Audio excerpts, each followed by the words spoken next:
Okay, you guys, we are back for another episode. And thank you so much. And welcome to the 10 Dimensions of Wellness podcast. As you know, I am your host, Cammie Red, and I am excited to have you join us for this episode. Now, let me just say this.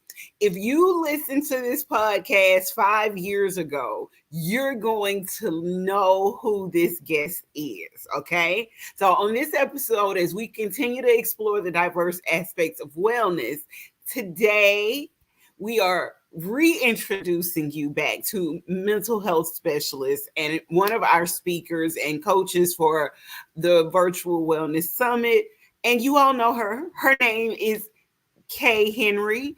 Kaye is a dedicated advocate for mental health and brings a wealth of knowledge and experience to the table. Through her work, she inspires others to prioritize their mental well-being, break down stigmas, and embrace tools and practices that promote a healthy mind. Now, in today's conversation, Kaye is going to share some valuable insights on how we can all support mental health and navigate our mental health and navigate life's challenges with resilience and grace. So again, let's see. Welcome back to the show, Kaye. Hi, people. How are you? How's everyone feeling today? Oh, that's a good question. That's a really good question. I was grooving to the music that was going on before, so I was like, do, do, do. All right, you guys. I know y'all can't hear the music, but it's in my spirit right now. Just letting y'all know. Listen, y'all know how Kaye is. I got some questions for her, but we all know she gonna take off and do her own thing at some point throughout this interview, okay? So I'm just gonna give you the floor in a few minutes, but my first question for you, Kaye, is tell us about Black Therapy Uncensored, you being back on the air, and what has inspired this change and for you to create this platform again. Okay, so Black Therapy Uncensored is my brainchild that came about in COVID. Like everybody was doing a podcast. A lot of people are still doing podcasts, but I was one of the first people in that cohort of like, hey, people are in their house. There's nothing better to do, so they should listen to me. And being that I'm a therapist and the inaccessibility of getting to therapy, because a lot of therapists transition to telehealth was, well, if people can't afford it because we're going through this pandemic, they can listen to some advice from a professional that does not take the place of going to therapy. Just fair warning. So please do not turn me on and be like, hey, my therapist, I'm not your therapist. I'm a person that is a therapist giving you advice, but you should really go speak to a therapist as their client. So the brainchild for that is there's a stigma with therapy, and especially a lot of Black people not wanting to go to therapy. I'm Caribbean, so in my culture, there's a stigma where if you go to therapy, you have any mental health problems, you're crazy. And I created Black Therapy Uncensored to let people know you're not crazy if you go to therapy. We all need to talk to someone. We all have mental health issues. We're all a little crazy in our own way.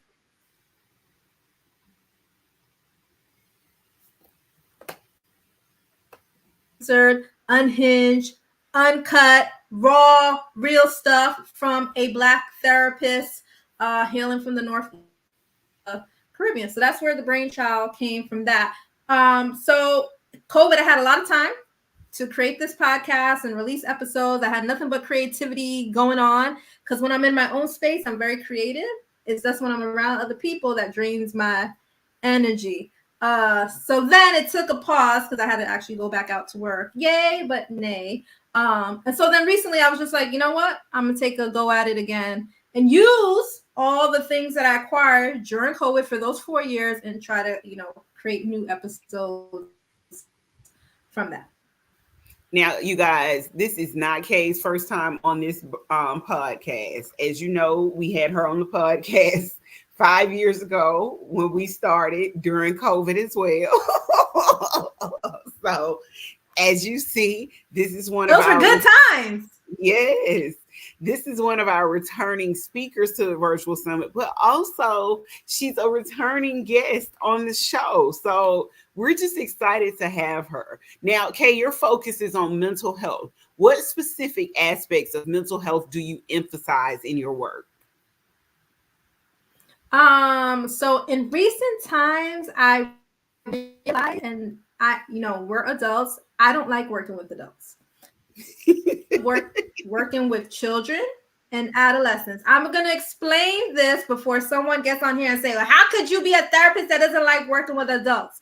Because adults, you voluntarily come into therapy. No one is forcing you unless you have a psychotic episode. So when you come in there and you don't have goals and you don't want to work, a therapist like me gets annoyed because no one forced you to be here.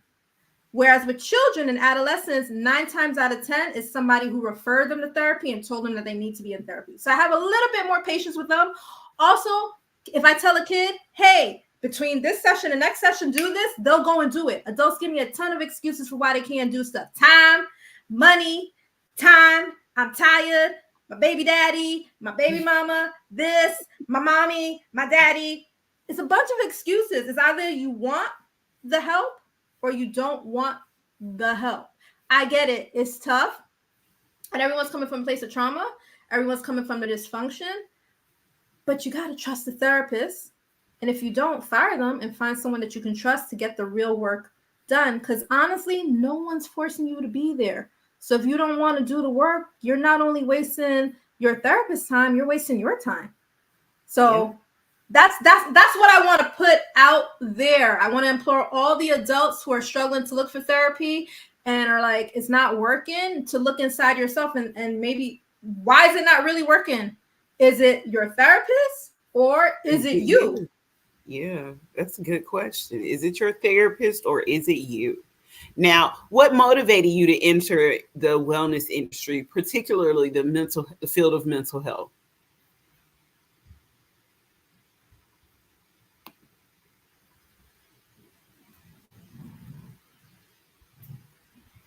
Did you hear me?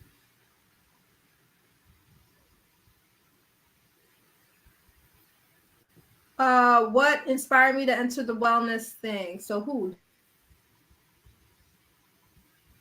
How far back do I go? I was born in 1980s. I always wanted to be a doctor.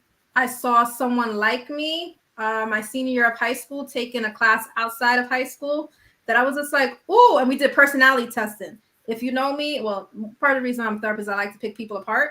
I'm very observant and I will sit in a space and I could tell you in like 10 minutes about everybody and be very accurate.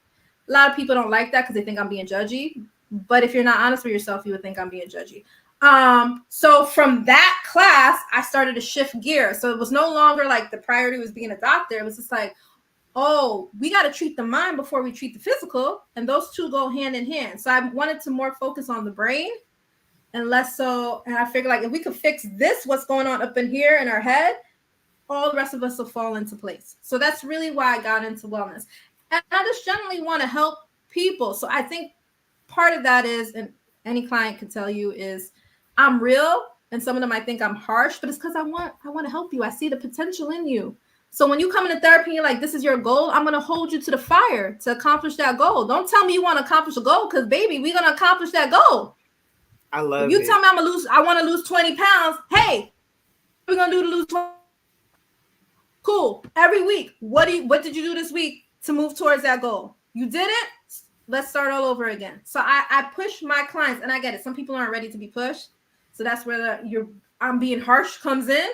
Yeah, whatever. I've been in the game for 18 years. So at this point, then I'm not the therapist for you. If your goal is to still be at point 1 3 months later, then I'm not the therapist for you.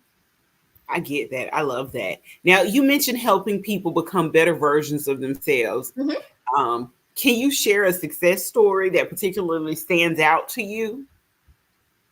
Out of my 18 years, Cammie, there's so many clients. I know it, but do it without naming names.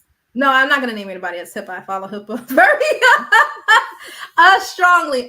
Some successes that I've had with people becoming better versions of themselves.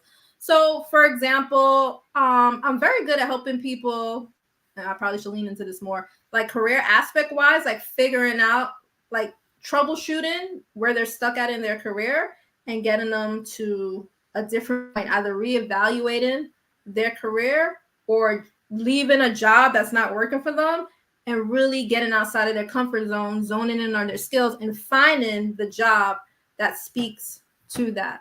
So I've had several clients who started with me and they were miserable at their job. And I'm just like, why are you there? Oh, finances. Okay.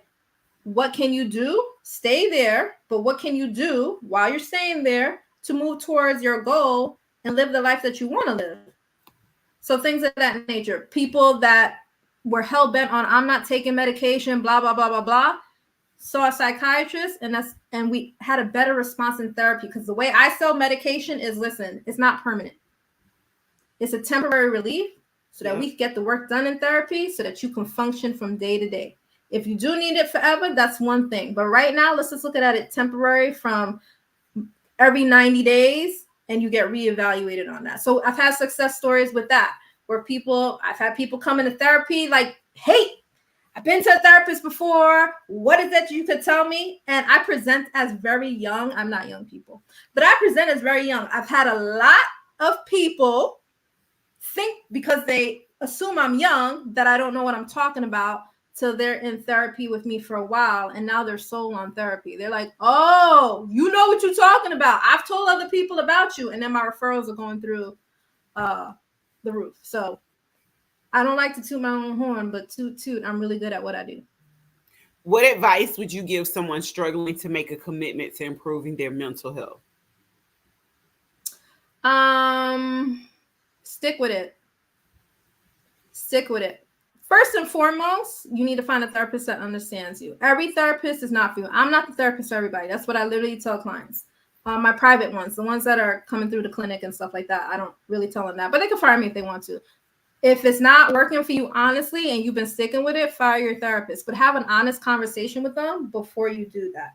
Tell them what is not working. Tell them what it is that you need. And then see going forward if some changes are made. If they're not, you can always fire your therapist. I empower clients. If it's not working for me after some point, fire me. I'm okay with that, because I want to be the stepping stone to you getting better. And if better is finding somebody else, then go ahead and do that. So someone that is, ambivalent about therapy, start with that first. Also, really, what is it? How do you want to feel different? Right? So you know how you're feeling right now. Going forward, how do you want to think, feel, behave? When you can identify that, then it's a little bit easier to commit to therapy.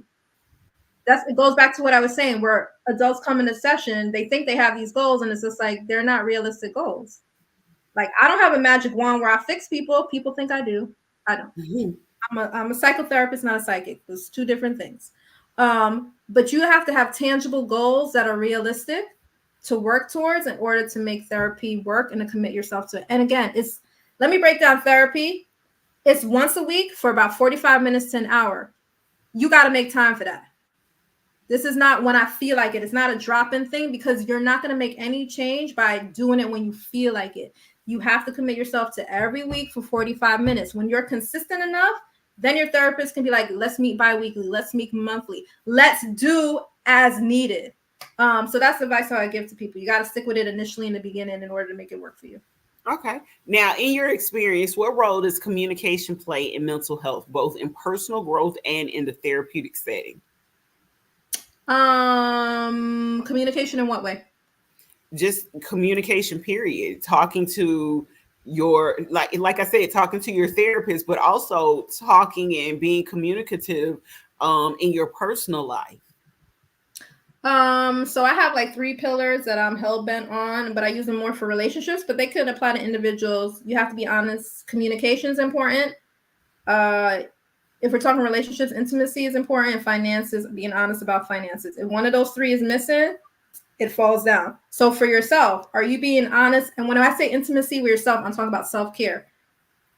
Are you taking care of self? Are you communicating your needs to yourself? Are you financially sound or getting somewhere where you need to be? We can apply those 3 pillars that I use in relationships to ourselves. Communication is very important. People don't know how you think and feel if you don't tell them. You know, we hear a lot of people, well, they should have known. No, people are not mind readers. They don't know. And it's also the wording that we use. We can think we're communicating with words and we're actually not using the right words to communicate what we need. Okay. Go ahead. Yeah. No, continue with that. Okay, now you've emphasized in the past the importance of commitment, communication, and change in mental health. Can you elaborate on how these 3 elements contribute to wellness? You got to be committed to change and you got to communicate the change that you want. So we're talking about being in therapy, which I'm assuming we're focusing on. You got to be committed to the change, and that commitment, not commitment, those goals can change, right? So when you set the goals, what is your commitment to those goals to elicit change over time? A lot of people think they're going into therapy and you're just talking. There's something called a treatment plan, and every, depending what state you live in and where your therapist is working, it's either every 90 days, it's every 6 months, or it's every year. Are we actively in every session working towards those goals and objectives that you set? So are you committed to the change? And are you communicating your needs to yourself and to the other people around you, especially your therapist? So as you see, when I came on here, I started off with, hey, how are you feeling, right? Yep. A lot of people can't tell me how they're feeling. They don't have the communication skills to tell you how they're feeling or the words.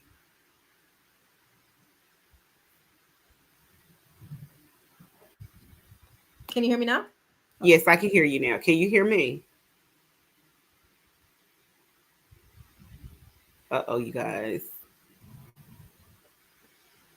Can you hear me? I can see you moving.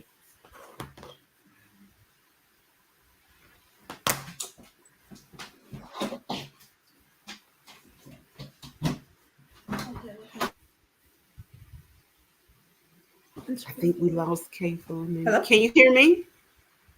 What happened?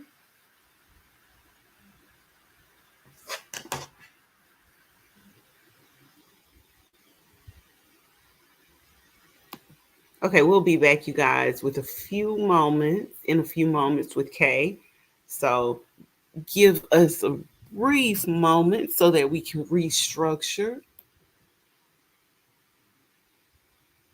I think we lost her. Yeah, we lost her completely. Hopefully she'll log back in shortly.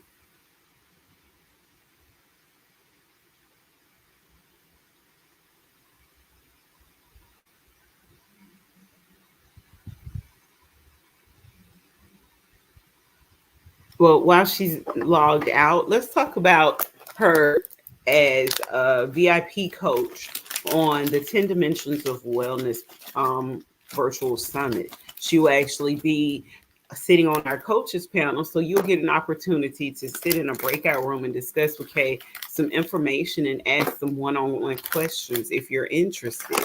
So I advise you to go ahead and get your tickets. They're on sale now for $85. There she is. I think we got her back. I'm seeing her, but she's not coming in. There she is. Okay. I think we got her back. Sorry. My apologies. Technical. The devil's a liar. All right. Now, my last question for you was change can be difficult for many people. What strategies do you use to help your clients embrace change in their mental health journey? Oh, this is good. I'm glad you asked me this question because I got new training and I feel like a new clinician in like the last year. So I'm like, yo, I'm ready for these questions. So I just recently I'm bad English. I'm sorry, people. I was recently trained in, my mama would be so upset with me if I said the sentence I was going to say before. I was recently trained in EMDR. Don't ask me what all the letters stand for. Desensitization, something. Anywho, and TFCBT, which is trauma focused cognitive behavioral therapy. I love EMDR because it really helps people. So if you think of like all your problems as like an iceberg, people come into therapy with the top of the iceberg. That's all the pretty stuff. You know, icebergs are cute. You see them in the water. You're like, oh my gosh, look at that. It looks so nice. But you got to flip it over, and all the stuff that's on the bottom is the stuff that I, as your therapist, is trying to explore and get to, which you don't want me to get to because it brings up stuff for you. So EMDR is beautiful because it's less work on me and more about the client actively doing work. And I've seen so many, when you ask about success stories, I actually should have started with that. That I've seen changes in clients where they come back in next session motivated because they're just like, listen, whatever you did last session, do that again. Because that felt good. They felt tingling all over your body. Like with EMDR, you can't deny what is happening in your body because all the stuff starts to bubble up and you can't suppress it like you've been suppressing it with talk therapy. People sit in therapy and lie.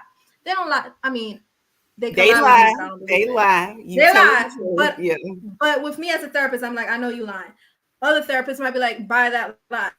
With EMDR, the beautiful thing is that your neural network gets activated and you can't deny what is happening in that moment. So you can't lie because the body doesn't lie. The body keeps score. It's a book that I'm reading. I don't have it in front of me.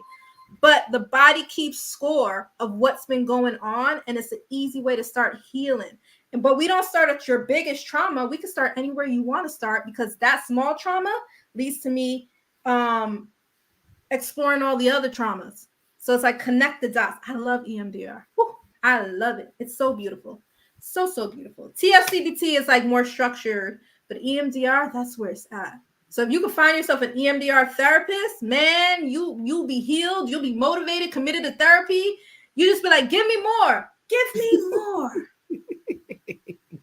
Give me more life changes. Okay. Yeah. Now, you've mentioned that once mental health is intact, you can do anything. So can you share examples of how you've improved mental health how improved mental health has empowered some of your clients? They're able to think better. Okay, so one pet peeve that I have, not to judge anybody, I'm a person, and I think Cammy's heard me say this before.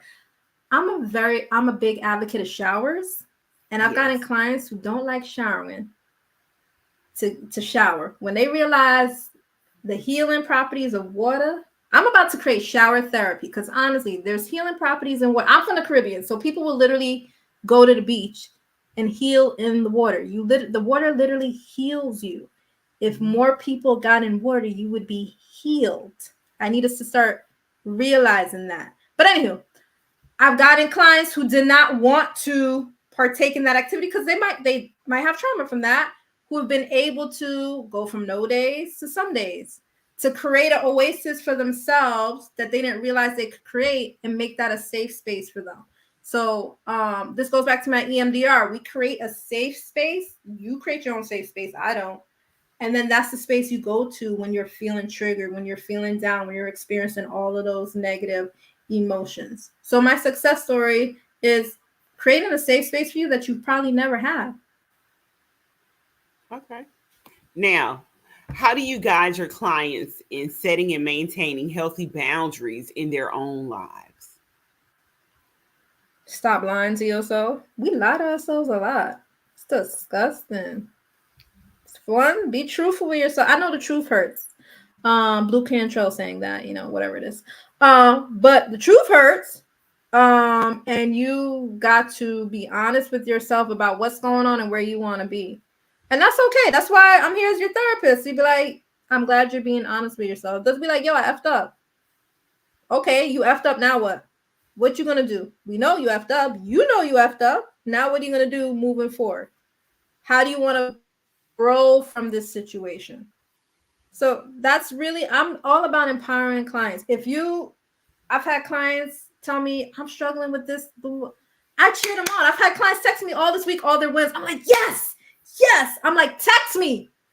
I don't care what time it is. Text me and let me know whether it went well or it didn't go well. If it went well, 2 thumbs up. If it didn't, we talk about it in therapy and we process that and see how we can get that win next time. I'm the number one cheerleader. They may not feel like that sometimes, but I cheer for them. Sometimes a little too loud. They're like, "Oh, bring it down." Okay. They're like, "You up here? I need you to be down."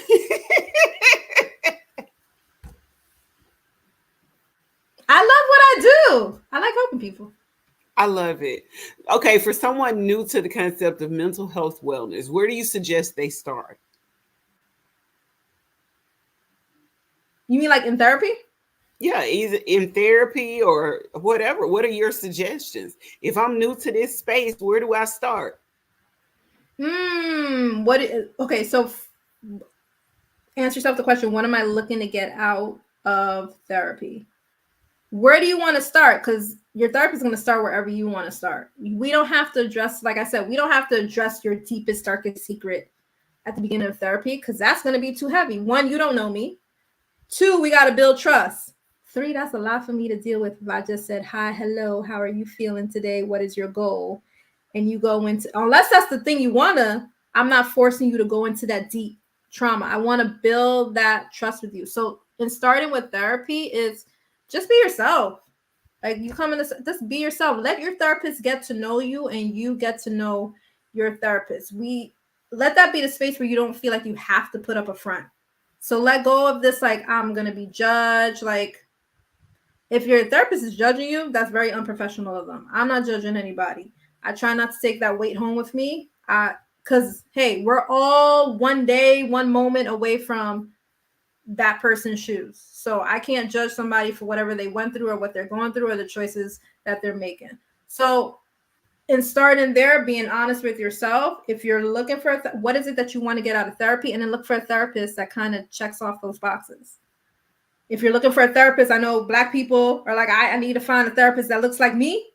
If that's what you want, then find that person. And it's not, I don't want to just limit it to Black people. Like if you're a Jewish person looking for someone that looks like you, find that. If you're Hispanic, whoever, start there. What is it that I want to get out of therapy? What is it that I need from my therapist? And my best tidbit is interview your therapist. That first consultation, that first session is you interviewing them. It's not them answering you 100 questions. It's you answer some questions. So come into that first session with some questions. What are some modalities? What are some of your, success stories without them giving away names? How can you help me? And you'll know from the vibe. Like I said, I'm not the therapist for everybody. So. Okay. Now, relaxation is crucial for mental health. We all know that. But what are some relaxation techniques or practices that you recommend? So my recommendations, I don't like to give clients what I do because it may not work for them. So I tap into what is it brings you joy. Did you know a lot of people don't know what brings them joy? So we got to really go back in time to like, hey, when you were a child, what was the thing that brought you joy? Because I don't know what happens. And you could probably relate to this, Cammie. You become an adult and you forgot your childhood. Yeah. Because adulthood is taken over. So all the things that brought you joy in childhood and helped you relax and cope, you're like, I'm not going to do this in adulthood. And it's like, why not? If that helped you when you were a child and it was positive, why not do that as an adult? I tap into, I tell them tap in. What is the thing that brought you joy? Do that. Like, I'm a music lover. I've always been that way. But that's because my parents gave me a space to zone out to music. Like music I would in the morning. So. Yes, I do. And I love you if I send you a song. If I send you a song, that's it. That's my way of saying I love you. Wake up. I'm glad you're alive today. And the music is always high energy the way she is. So once you click it, you better be prepared to get up. Right. Okay. The recent one that I sent to Cammie, like I have it as my alarm and it scares me out of my sleep every morning, but I get up motivated though. I get up. I'm not a morning person, but I get up motivated. But find a thing that brings you joy. So music's not for everybody. Some people get irritated by music, the sounds alone. You like drawing, you like writing, you like walking. What is it that you like to do? If you can't, scale back to when you were a child or a teen or that happiest moment in your life and do that thing. Start doing that thing again, but doing it consistently. Consistency is the key. You got to do it consistent. I listen when I'm in a bad mood. I'm like, you didn't listen to any music today, and I'll turn on music. And every day is a different vibe. Sometimes I listen to Fleetwood Mac. If y'all are familiar with them, people might not believe. And then some days I feel like listening to gangster rap. Like there's no balance in my world. It's whatever I feel like that day. All right. Now, your podcast, Black Therapy Uncensored, is a resource for so many people. Mm-hmm. What topics do you find resonate most with your audience? Oh, all the topics. I was going to choose one, but literally all the topics. I've talked about anxiety. I've spoken about depression. I've spoken about toxicity in relationships. Right now, doing my woman empowerment. So talking about surviving versus thriving. We talked about being Black in America. That's a great one to listen to. Prescription for, I can't remember all the topics off the top of my head, but anything that you can think of, I've kind of addressed. And if I haven't, you can always send me suggestions and I will literally create an episode or a little tidbit on it. But all the episodes are worth listening to. There's a couple episodes where I do give self-care tips, and that was earlier on in Black Therapy Uncensored, where I didn't know where I was going with the podcast. So I was literally just speaking all the thoughts off the top of my head. But now that those are all out, now I try to give people really, really tangible things that you can work with. So my whole theme is listen, learn, apply. I want you to listen. I want you to learn. And then I want you to take what you listen to and what you learn and apply that to your daily life until the next episode. Okay. Now, how do you approach creating content for your podcast that both educates and engages your listeners?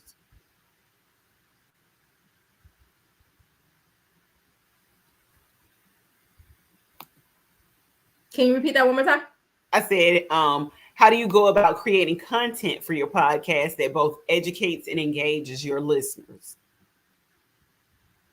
So the interesting part about that is in COVID, because I was so observant and not around people, I took a lot of, well, I don't want to say around a lot of people. I took what I observed and made those into episodes. But now I'm taking a lot of my group sessions and creating them into episodes. So it's kind of like being in group therapy, just without the group. So all these episodes that are coming up are based off of topics I've done in groups. So you're kind of getting like free group therapy through a podcast. So there'll be questions asked, there'll be words defined that you're like, oh, I didn't know that it meant that. And, like real tips of what to do, what not to do, kind of like a mental health guide. Oh, that's a really great episode. When you asked about where people should start, listen to my podcast of Mental Health Guide 101. And I give you mental health and where you should start in therapy and how you can help other people looking for therapy. Okay. That's good.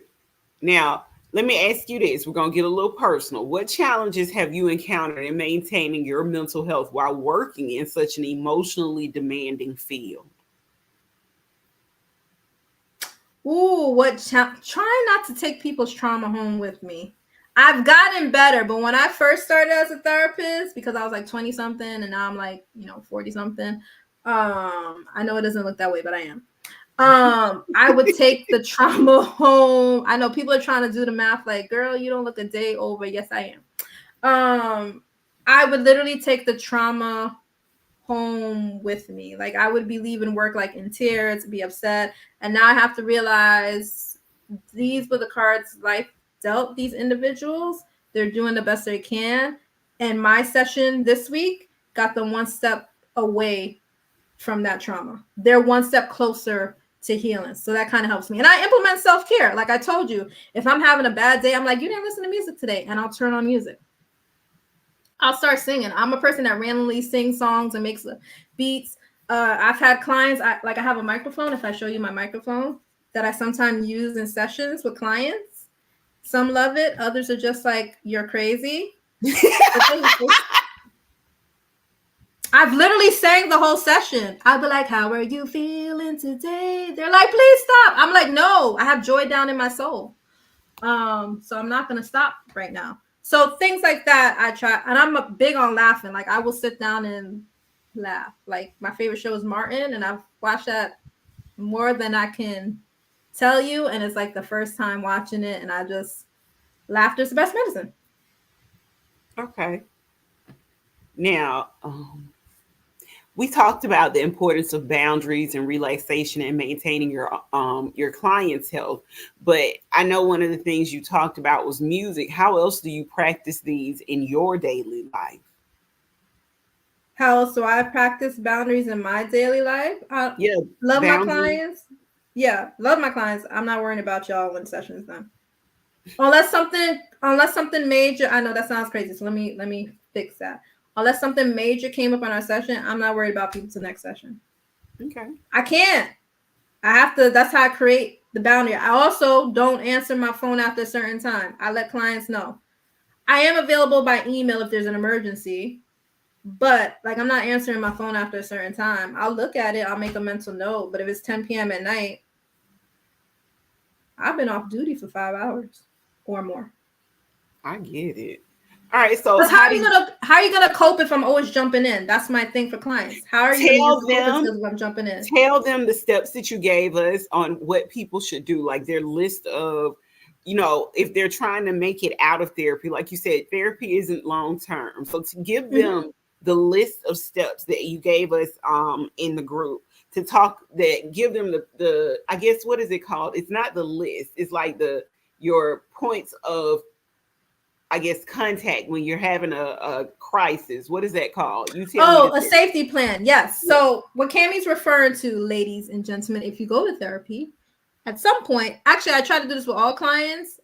So a safety plan is originally was created for clients that are suicidal.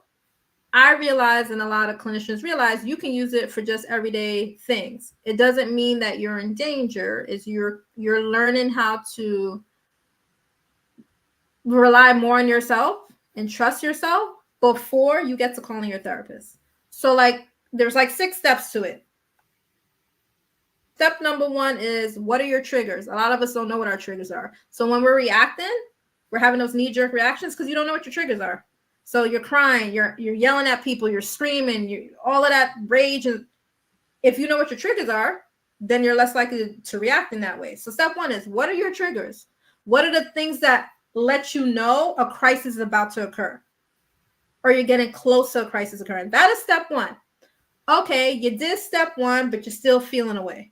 Cool. Step 2, what are some coping strategies you can utilize to help you with those triggers?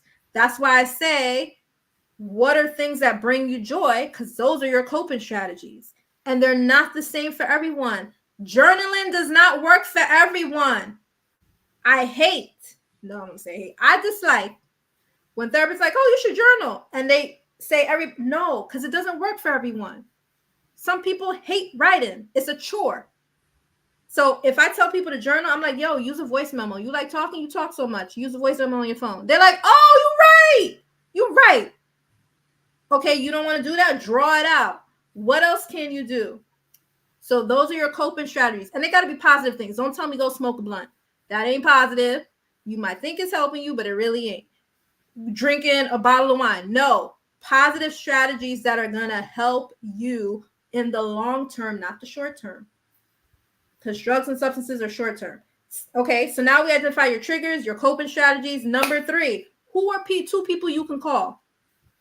This is where most adults get stuck because they don't have support systems. I find a lot of adults in therapy do not have friends. And if they do, they don't trust these people. So I don't know why they're your friends. You did 1, 2, 3. Step 4 is people and places that you can talk to and go. So finding your places, safe space. So it could be the park.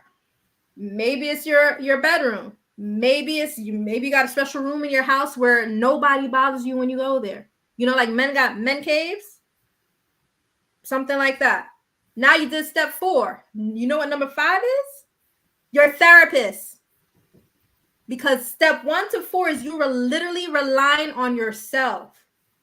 And then you're like, none of those are working. Then that's when you call your therapist, or you call the mobile crisis, or if you're feeling suicidal, you call 988 or you text them or whatever it is. And then step 6 is, how can I make my environment safe?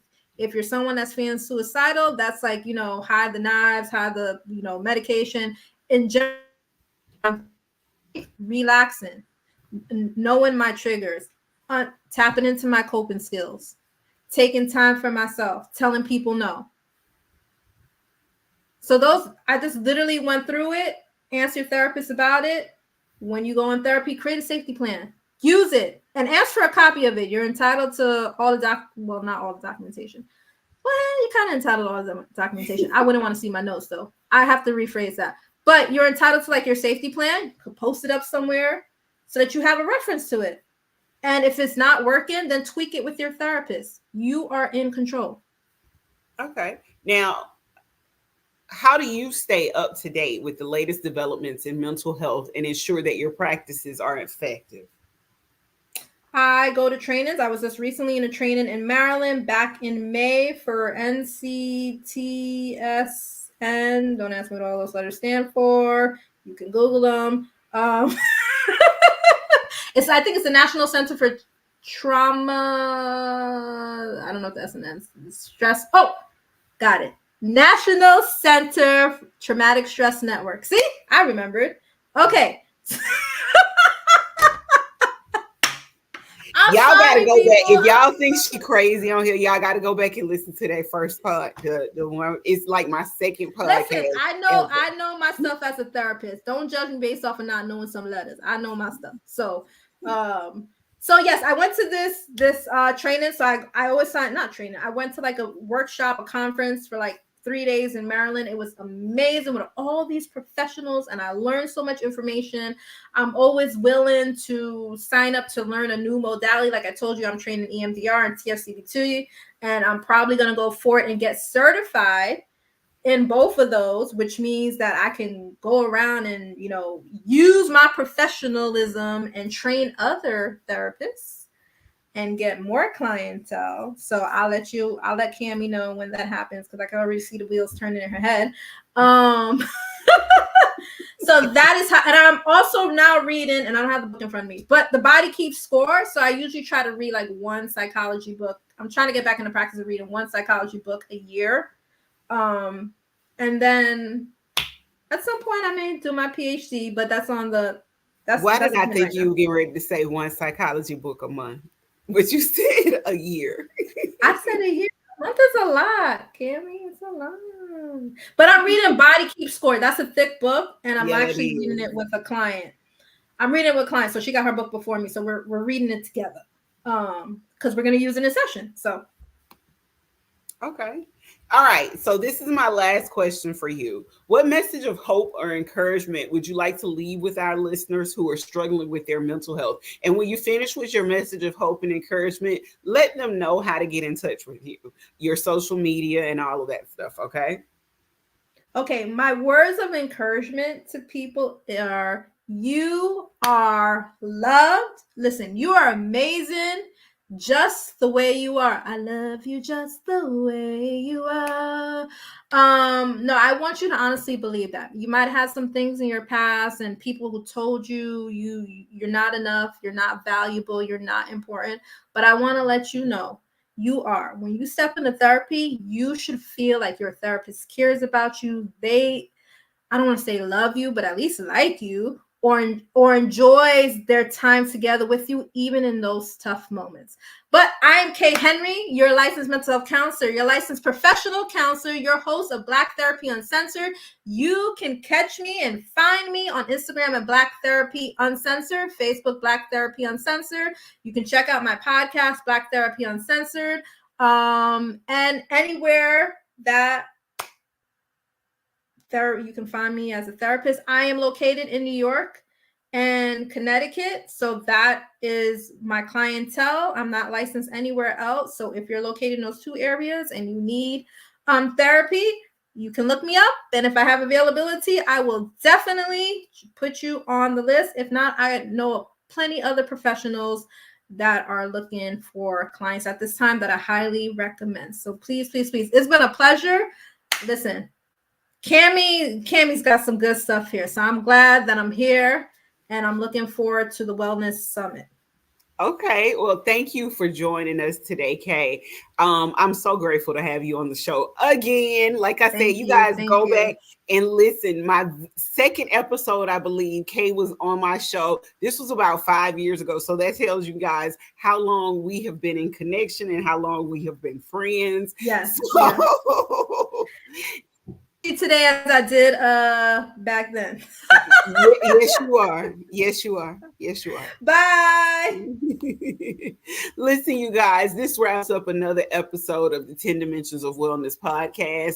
A huge thank you again to Kaye Henry for sharing her expertise on mental wellness with us. Kay's insight reminds us the importance of caring for our own mental health and the power of embracing practices that help us to maintain balance in our everyday lives.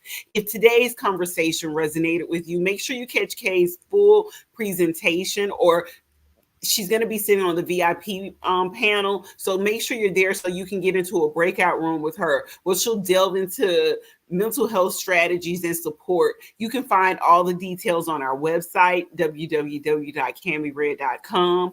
Thank you for tuning in. And remember, mental wellness is a crucial part of our overall well-being, and it's okay to seek help and take steps to care for your mind. Until next time, take care and stay well.